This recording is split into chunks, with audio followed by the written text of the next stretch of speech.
जय माता दी। राधे राधे एवरीवन। आज की वीडियो में हम जानेंगे कि इस वर्ष यानी 2025 में चैत्र नवरात्रि की अष्टमी और नवमी तिथि कब मनाई जाएगी। साथ ही हम ये भी जानेंगे कि नवरात्रि के आखिरी दिन यानी कि अष्टमी या नवमी को, जिस दिन भी आप कन्या पूजन करते हैं, उस दिन हमें पूजा कैसे करनी है। तो देखिए, चाहे आप अष्टमी को कन्या पूजन करें या आप नवमी को कन्या पूजन करें, पूजा विधि एक जैसी ही रहती है। जिस दिन आप कन्या पूजन करेंगे उस दिन सबसे पहले तो हमें माता रानी के लिए भोग बनाना होता है।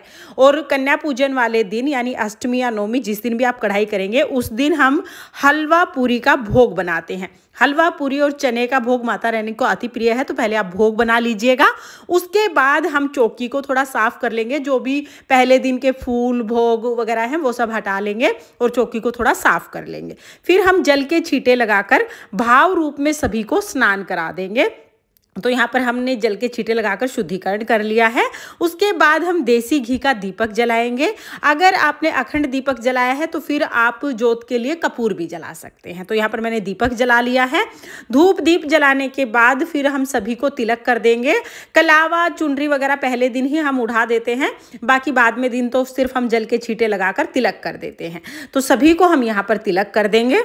तिलक के ऊपर हम चावल समर्पित करेंगे। उसके बाद हम फूल समर्पित कर देंगे और फूल समर्पित करने के बाद फिर हम देखिए दक्षिणा समर्पित कर देंगे। अगर आपने पहले दक्षिणा समर्पित कर दी है तो ठीक है, लेकिन अगर अभी तक आपने दक्षिणा समर्पित नहीं की है तो कन्या पूजन के दिन आप दक्षिणा जरूर समर्पित कर दें।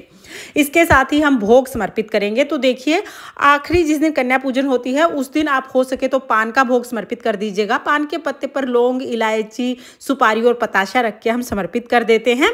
इसके बाद हम हलवा पूरी चने का भोग लगाते हैं। तो हलवा पूरी चने का भोग अगर आप अष्टमी की कढ़ाई करते हैं तो अष्टमी के दिन लगाइएगा। अगर आप नवमी की कढ़ाई करते हैं तो नवमी के दिन आप ये भोग जरूर लगाइएगा।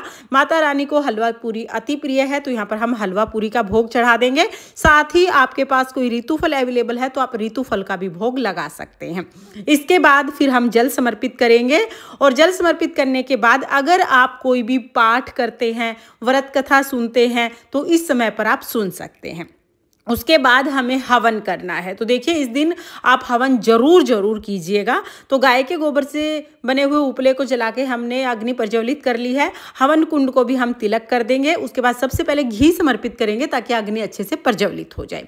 फिर हम लौंग के 2 जोड़े समर्पित कर देंगे।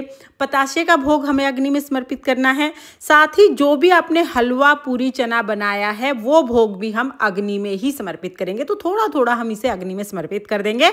माना जाता है कि अग्नि में जो भोग समर्पित होता है वो सीधा भगवान को मिलता है या देवताओं को मिलता है। तो अग्नि में भोग आप जरूर समर्पित कीजिएगा। और जो पान का भोग आपने चढ़ाया है, ये पान का भी हम बीड़ा सा बना लेंगे। तो इसमें से देखिए एक लौंग हम निकालेंगे, इसको अच्छे से फोल्ड कर लेंगे और ये लौंग हम वापिस इसी में इस तरह से गड़ा देंगे, तो ये बीड़ा बन जाएगा।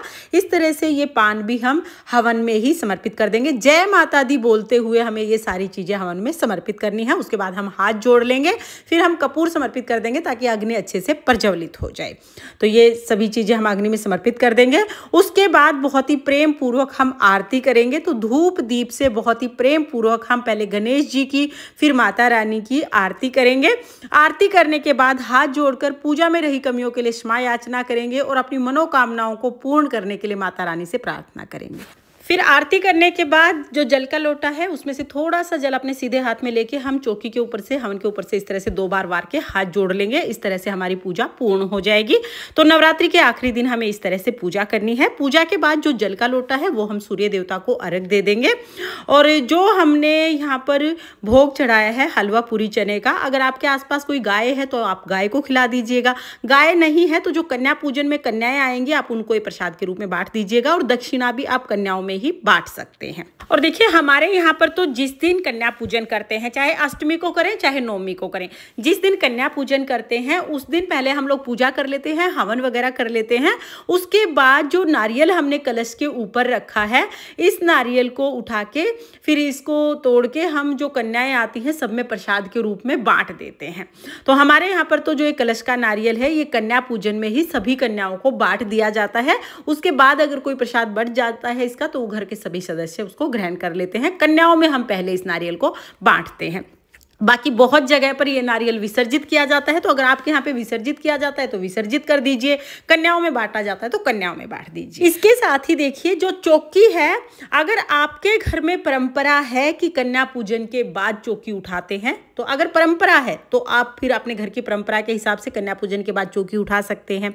लेकिन अगर हो सके तो पूरे 9 दिन तक आप माता रानी को घर में विराजमान रखें, क्योंकि नवरात्रि कहा जाता है, 9 रात्रि तक माता घर में विराजमान रहनी चाहिए। तो आप 10वीं तिथि के दिन सुबह चौकी उठाइएगा ताकि 9 दिन तक माता रानी घर में विराजमान रहें। तो यहाँ पर चौकी कैसे उठानी है, सारे सामान का क्या करना है, उसका अलग से वीडियो आपको चैनल पर मिल जाएगा, आप उसे देख लीजिएगा। नवरात्रि के आखिरी दिन पहले हम माता रानी का पूजन करेंगे, हवन करेंगे, उसके बाद फिर हमें कन्या जी मानी होती है, कन्या भोज कराना होता है।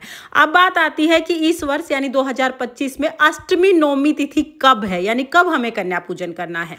तो अष्टमी तिथि 5 अप्रैल को और नवमी तिथि 6 अप्रैल को मनाई जाएगी। अगर आप अष्टमी के पर कन्या पूजन करते हैं तो 5 अप्रैल को करना है, और अगर आप नवमी के दिन कन्या पूजन करते हैं तो 6 अप्रैल को कन्या पूजन किया जाएगा। आप कन्या पूजन कब करते हैं कमेंट करके जरूर बताना। माता रानी की कृपा आप पर सर्वदा बनी रहे। जय माता दी, राधे राधे।